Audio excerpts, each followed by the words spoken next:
A wide array of different decks that have been played all throughout the weekend, and it was time that we saw dragons. We saw Naturia Runick earlier in the stream, but a little bit of a different take on this. He's playing the Ishizu cards, isn't he? Yeah, I mean, I'm really looking forward to seeing this match because on one hand, Daniel is relying on one of the most seeing deck this weekend. I mean, I think we talked about how consistent the Naturia Runick deck is, but also with this addition of the one-offs now, no? Yep. And on the other side, though, we have seen, I mean, Dragon Link over the past few years competing again and again, and here we see, here in action with the Branded Regained.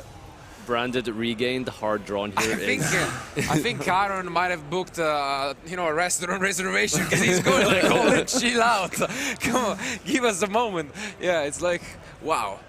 Yeah, no, that is as good as it gets as an opening, I think, for your starter. Regained plus a plus the red MD with the search off of the Black Meadow Dragon.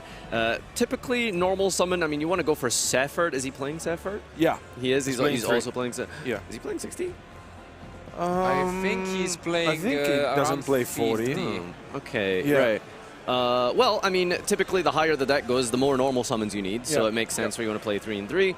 And yeah, Dragon Link. Well, I mean, what can we say? This deck has so much history, beginning somewhere probably around about the Guard Dragon, Pain. That's yeah, exactly. Almost said it wrong. And LP, and coming so far since, losing so many tools in the process, losing Halka Fibrax, Link Cross, and more recently Magical Dragon. So incorporating a new engine, the Bystials. Yeah.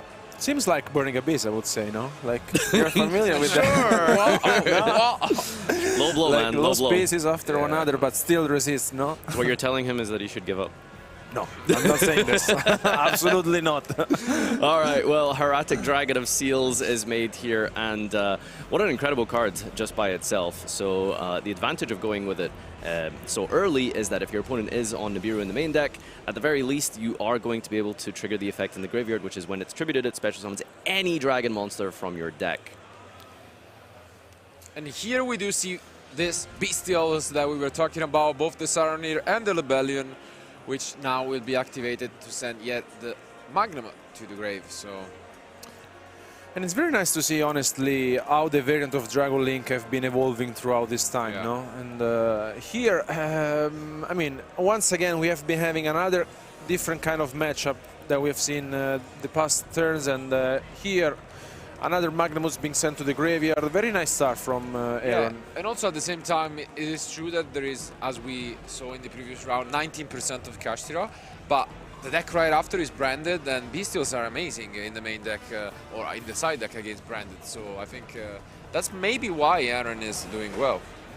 Well, I will say that Aaron has been playing Dragons and basically every iteration of Dragon for a long time now. I've been following him quite a lot through his journeys in North America. He's topped innumerable amount of regionals with various Dragon decks, and it's cool to see that he's evolved it to the modern stage it's at today. Yeah. So it doesn't look like much, but it's honest work, isn't it? It is. And okay, now finally the deck from his opponent is revealed to Aaron, and it is Naturia Runick, as mentioned. And we do see a pretty good mixture, because I think he has 4 Runick cards and a couple of Naturias, yeah. Good start for sure from both players here, opening decently well, so hopefully get a good little back and forth here as Camellia resolves sending the Naturia Sacred Tree, which adds any Naturia card, going for the Blessing, and that is going to be the Reborn theme style for the deck. So trying to maybe see if we can pick apart some of this deck with the Runick cards. It's not going to be easy, because on one hand, there's the Branded Regain that brings up on the field the Magnamud, and in the end phase will search for another one, and then if he really wants to, there's also the Beast that basically will tribute one dragon to destroy one face-up monster of his opponent. But the Sunflower is coming down. Yeah. All right, so does not use the Branded Beast immediately on the Sunflower. Looks like we're going to hold off a little bit as... He tries to, I think Aaron probably wants to use it as late as possible here. And if there's one way to force it out, it is Runick Tip. Wow, plus, plus the Fountain. Starlight, by the way. So, yeah, great end from Daniel. Do you think there was an argument just before activating a Runick card it was maybe worth going into the battle phase before you get those skips to force out the seal? Potentially, yes. At the same time, maybe he's fine with this. The seal is not like he can do much as he has double negation from the Sunflower. What I'm more interested in is, does Aaron have any, weird targets for the sphere? Like we've seen in the past, Kokimeru Drago. There's a lot, yeah. There's a lot of different cards that you can summon off this Drago, as you mentioned. I think Sloth as well is also popular. Sloth, yeah. No, but he's not playing any, actually. I mean, he's playing the started ones, but... Personally, my favorite has been Albaz. So special summon Albaz off the seal, make a Mirror Jade on your opponent's turn. But doesn't look like... Yeah, that would be cool. Yeah, he doesn't really use any of this, and then it's up to Daniel, who is now in a really, really good spot. As we mentioned, when you get both engines going, this deck gets so many +1s easily. Did he get to the Destruction, maybe, as a way to get rid of some of these spell chops? Let's see. So Dispelling might be what he's going for here? No? Okay. I think I would be tempted to try get Hugin up as quickly as possible, right? Yeah, absolutely. Protection effect. Okay, after thinking about it for a long time, he finally goes for the Flashing Fire on the Lubellion, it seems like. Why do you think that is? I mean, not the greatest at the moment, but he's just gonna try and force out this beast, but you have another monster. That's why I was concerned, well, doesn't really deal with the... It seems like he's getting a little greedy and just trying to draw some cards with this Runick card, The Runick Fountain can be used at... Oof, and he does have the Destruction, wow. This is really strong. He gets to draw 3 cards at the end of this, and gonna keep on banishing some cards from the top of the deck, and it's 3 copies of Cow Space already banished. Yeah. Is there any synergy potentially with banishing Bystials? No, not really. Yeah, not really. But yeah, no, we can get back 5 or 4, but yeah, we can get back 3, get 3 draws, and that's good enough to me. Here's the activation of Fountain, and it does have to remain face up on the field in order to resolve, so if Aaron wants, he has a couple of options here. You can go for the Hieratic Dragon to return it to the hand so it won't resolve, although not super ideal because, generally you want to use that. Wow. Wait, did we just negate and destroy? Yeah, but... Yeah. Okay. He didn't use the previous, did he? The substitution of the Sunflower? I don't think so. No, he did not. So, interesting. Yeah, so Sunflower has an effect that if your opponent activates Multiply, you can negate and destroy it. While Camellia is on the field, you can actually substitute the tributing requirement of Sunflower just by simply milling 2. And just didn't look like he used didn't opt to use it. But now presses on with this Blessing. All right, Naturia Blessing bringing the Camellia back here, and I don't think Aaron has too much here in way of resources to disrupt this any further. I mean, it looked as if it was a good opening, but Daniel really efficient in breaking this field down. So. Yeah, I think he's playing out very well, because here once again the Sunflower comes back, and with the cards just being drawn from the Fountain. Also, by the way, the Fountain is technically once per turn, but you can use a second copy potentially if you want. So then you can use it again. So let's see. Do you know the thing with Dragon Link that I suppose the only reason that would make me really scared to play at this format is Striker Dragon's at 1. Yeah. And when Rise Heart's running around, that's it's very scary. There are a few also Nibiru might be scary if they are using it, against similar decks. Then it's tough. I don't know, but it's working out for him. And again, surprise factor might play its role. It has been a while, as we mentioned, since the last time this deck was really top tier, and some players might have not even tested against at all. So Well, been talking to my friend Herman, who swears by this deck and says, honestly, every matchup is free except cash zero. So as long as you win the dice roll, he's pretty confident. And well, if that's any advice to go by, then this should be a good matchup for Aaron. Absolutely. Aaron kind of rhymes with Herman. Fair enough. But here we see the beauty of Magnamut in a deck like this. It searches any dragon, so that's why we got to the Levian here. And yeah, it's always nice to see this diversity. We saw it in Pendulum, for example, searching Gluster, and now we saw it with the Levianeer.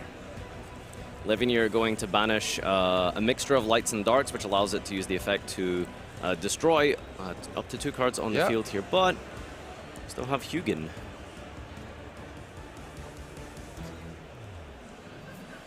Chaining the Runick Destruction response so that the regain doesn't benefit from the banishing of the dragons here. And there's a lot of resources that you lose against Runick sometimes. I don't think anything particularly important has been hit so far, but it is always really scary if an important engine piece has been removed. Now, as you can see, is debating whether to use Fountain. But the Levianeer apparently is using effect. Let's see. Yeah, so Levianeer does not target, meaning that it actually gets to resolve. Oh, wait, hang on. So is it because when you destroy Hugin at the same time as Fountain, it's already marked for destruction, so you can't use the substitution effect to protect it? I think is what happened. It should be. Exactly. Yeah. So when basically, okay, so just to explain for everyone at home, Levianeer destroys on resolution, it doesn't target, and when that happens, you can generally, against the typical destruction effect, Hugin can just simply banish itself to protect from destruction, but because Levianeer does so on resolution, while also selecting Hugin, you can't substitute a card that's already being destroyed. Yep, very well explained, and here we get to see the Sunflower, but there is an infinite impermanence face down to shut it. Did he mill the Agido? Yes, he did actually. Yeah, we mentioned it at the start. He is playing those Ashizu cards, isn't he? Exactly. The previous Naturia Runick player is not Wu, but we see a Book of Moon. Nice.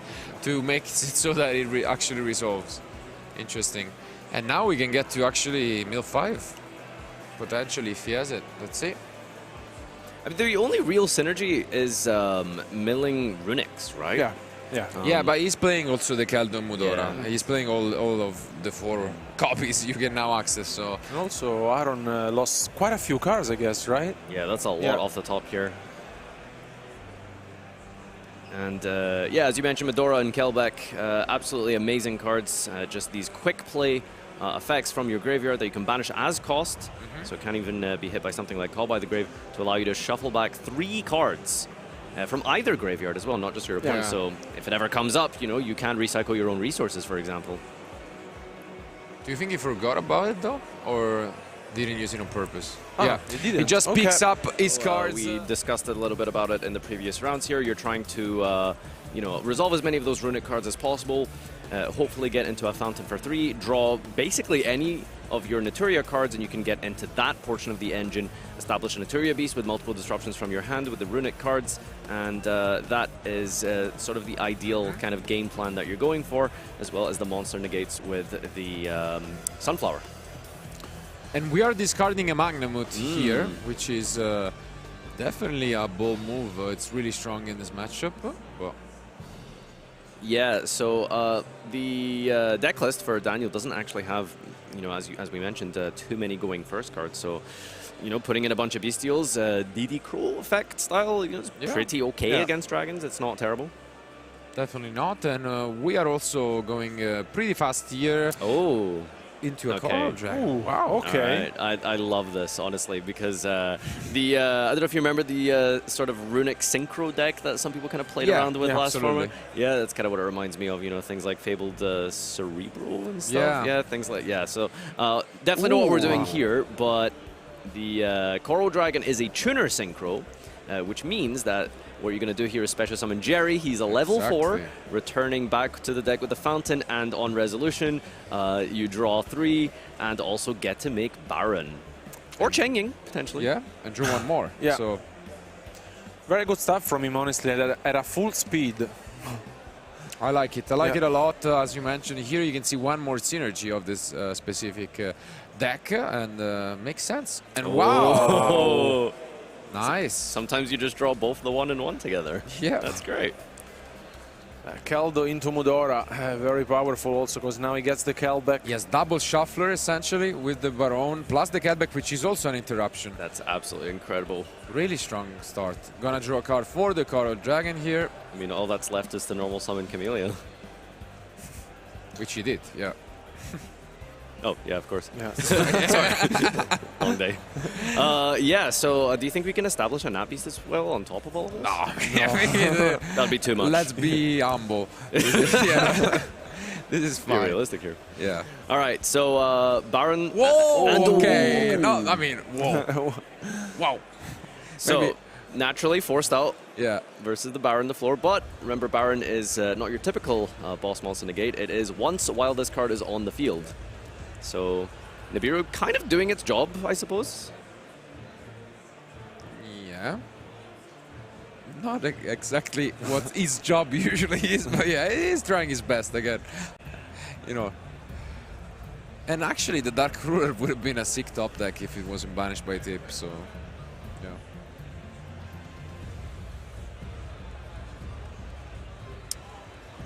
All right, so going second into this field here, Aaron is, well, he's down a card, and that is permanence. Oh, he was thinking about tagging in. Yeah, but this, Baron is already used. Yeah. Oh, I think he was using the tag out effect, right, to bring back. Oh, did he? Okay. I think that's what's going on here. Okay. Yeah, it looked like he was targeting the Camellia in the standby phase. Yeah, makes sense. Makes sense. So, but still.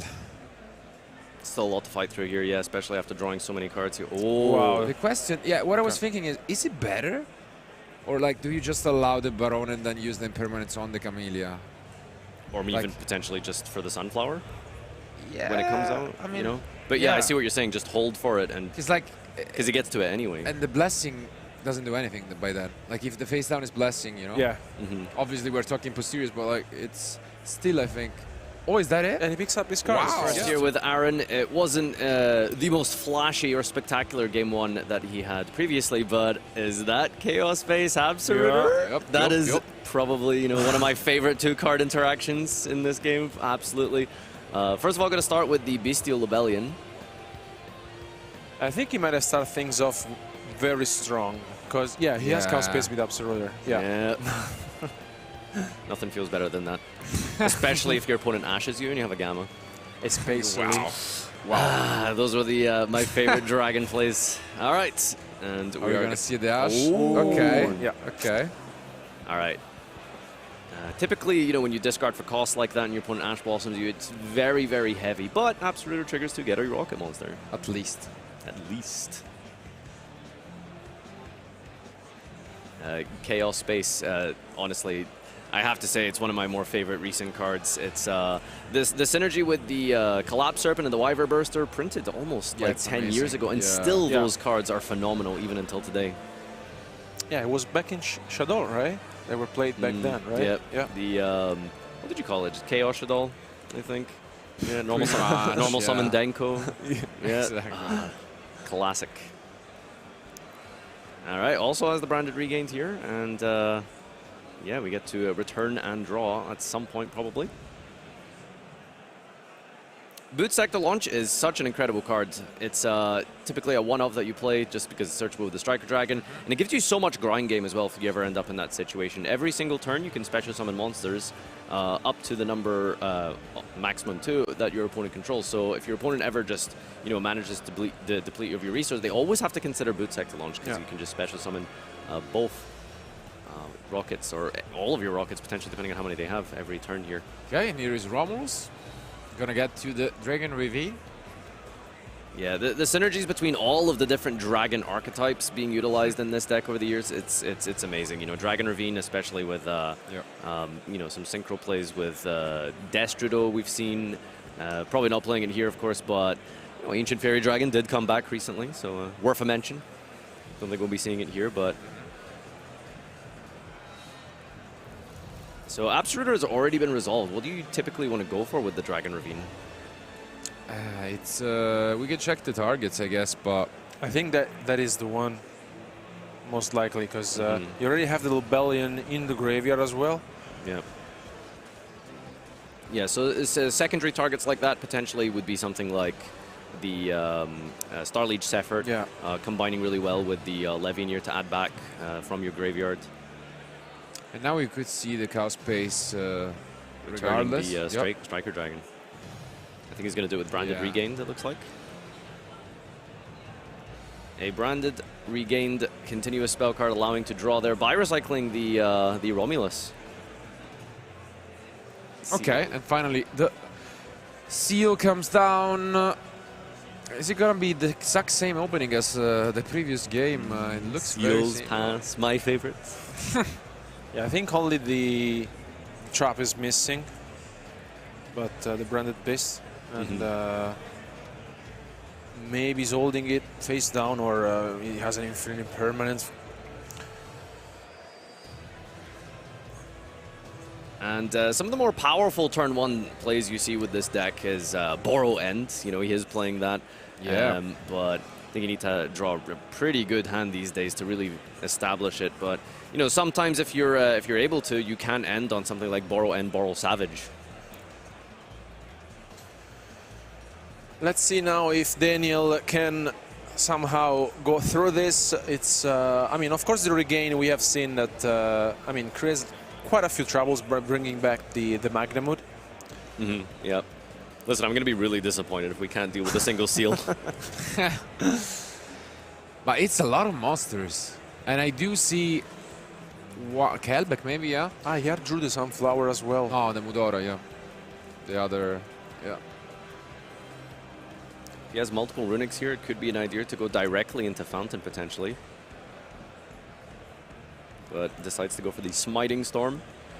And so the Runick cards are all like, you know, have these pretty powerful effects like the Flashing Fire, the Freezing Curses. But because they all have that secondary effect to Special Summon, you want to use like the worst ones for the effect to Special Summon. So something like Smiting Storm, I mean, it just very simply just banishes 3 of your opponent's top of your deck in this situation anyway. So we want to use those ones first so you can always have potentially Flashing Fire and Curses live. Ooh, he had this the impermanence is actually really nice. And here we had a decision from Daniel whether he wanted to discard the Sacred Tree or he wanted to discard the Shuffler. We'll see if that actually comes back to hurt him, but he gets the Blessing, so that's a fair deal. I like that he verified the column there. Yeah. I don't know if we've had a counter for this, but I think we had one Imperm incident a little bit earlier today. Yeah. And and we could count a second for the Dark Angel, maybe. So a similar one, yeah.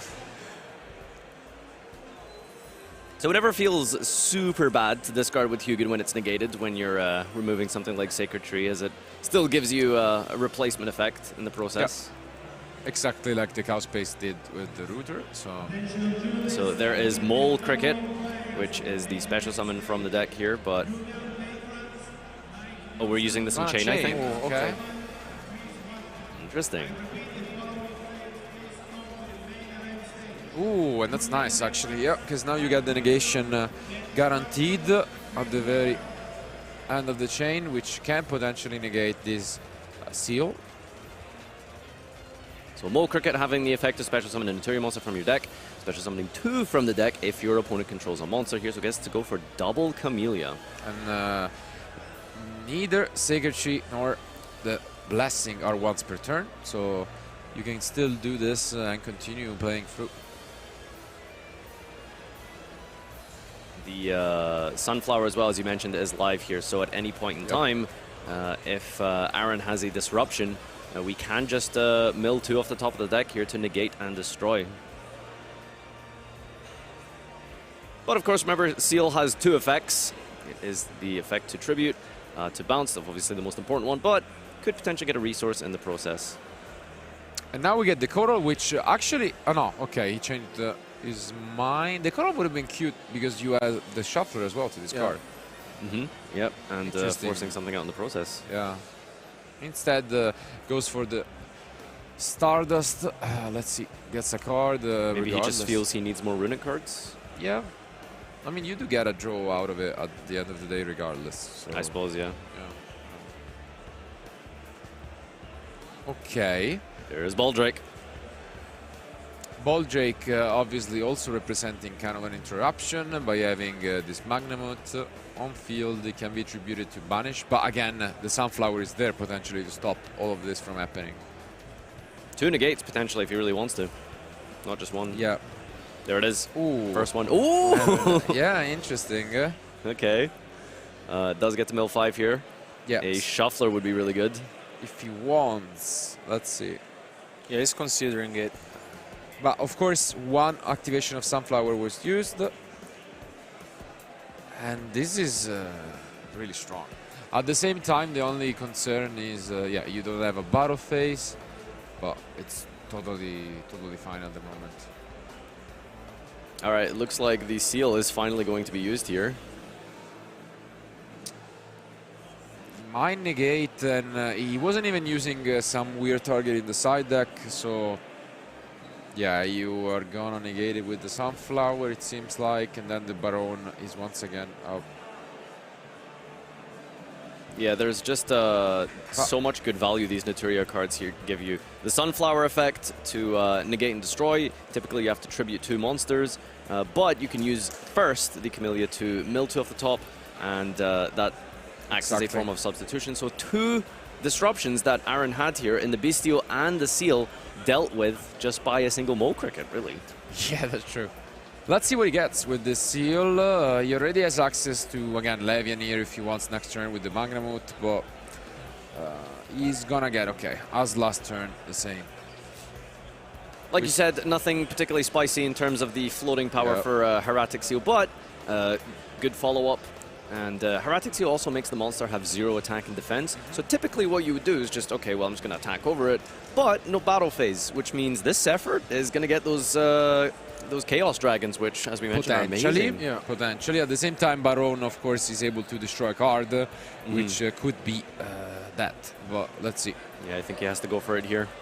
Recognizes the danger. Yeah, Baron is back. It wasn't enough, to be fair, in the previous... Let's see. Good point. Oh, actually decides to destroy the branded regains. Okay, interesting. Yeah, I think it makes sense, especially because like he creates a lot of problems by itself by bringing back continuously monsters on the field. Yeah. Is this enough? Honestly, doesn't look like it. It's pretty weak. Like, it depends on the face down Runick card, maybe the flashing fire. It really depends on what that is. But last card in hand is Medora, isn't it? Yeah. Yeah. And Levian is huge. Yeah. I still think Aaron is in a really good spot. Like, maybe Yeah, not amazing, but like... Also, let's check some attack points, because at the worst case scenario, you can even just summon the Levian and not use the effect. And just, you know, crash into the Baron. So, let's see. Well, you know, the funny thing here, you mentioned that actually is a really good play. So what you could do is set a special Levian here, no effect, attack into the Baron, Sephert, get the Chaos Dragons, and then at some point you can banish the Sephert, return the Levian here back to your hand, resummon it, and then use the destruction effect then. But does he want to sacrifice a battle phase? That's the thing. Yeah, we have to see what he decides to go for. This will be a good lineup, I would say. I mean, with the Medora being left in his Nadiel's end, it's just left the top deck. Here comes the Levian here. Let's see if he just wants to enter battle phase. At the same time, though, we have the Camellia. Yeah. Because the Camellia gets back the Sunflower, right? And then we're back to square one. But, I mean, to be fair, you can switch also the Magnamut. And, okay, he does use the effect.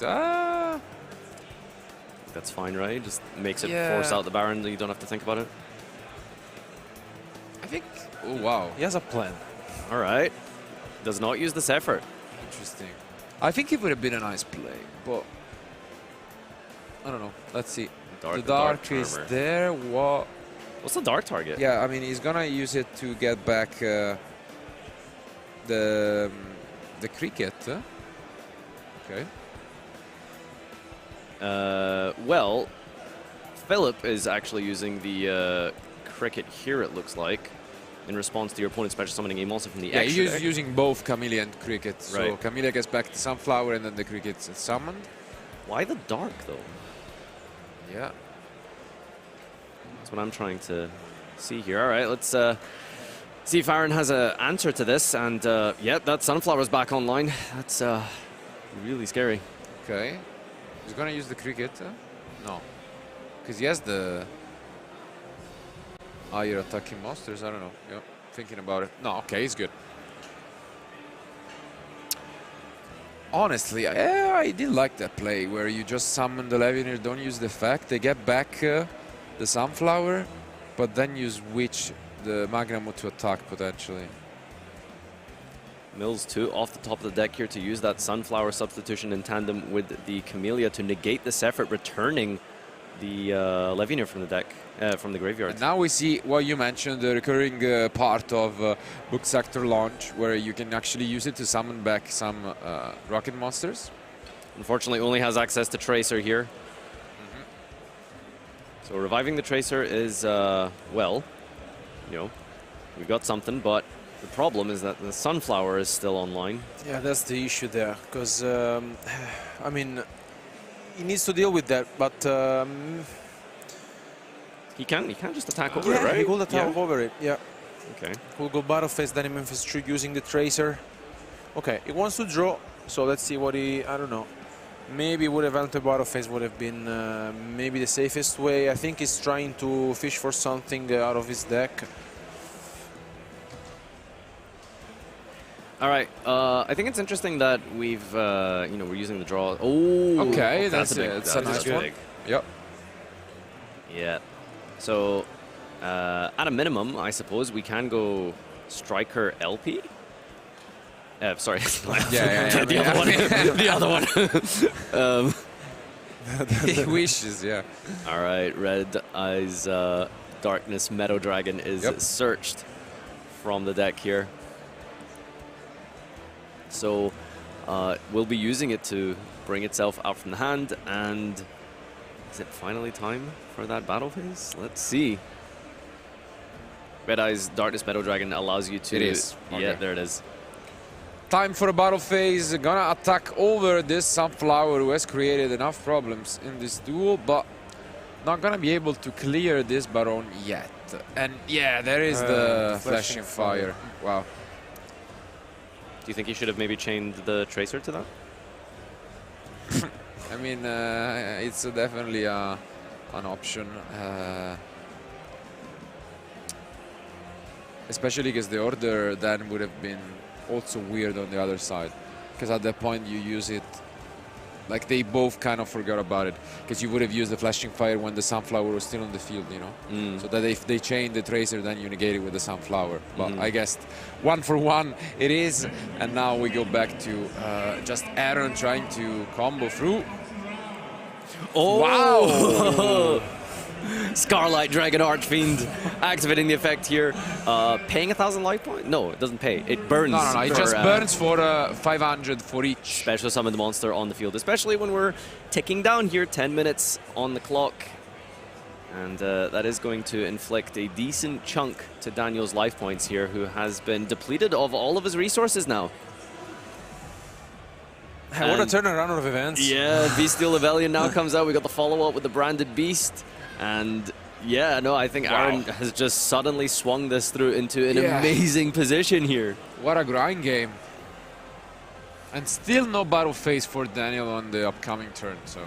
Yeah, how much damage did we deal with that? I think it was almost like 25, I want to say, with that Scarlet. He Probably definitely puts him... 2,000, yeah. Yeah, he's really far ahead here, especially as time is starting to tick down.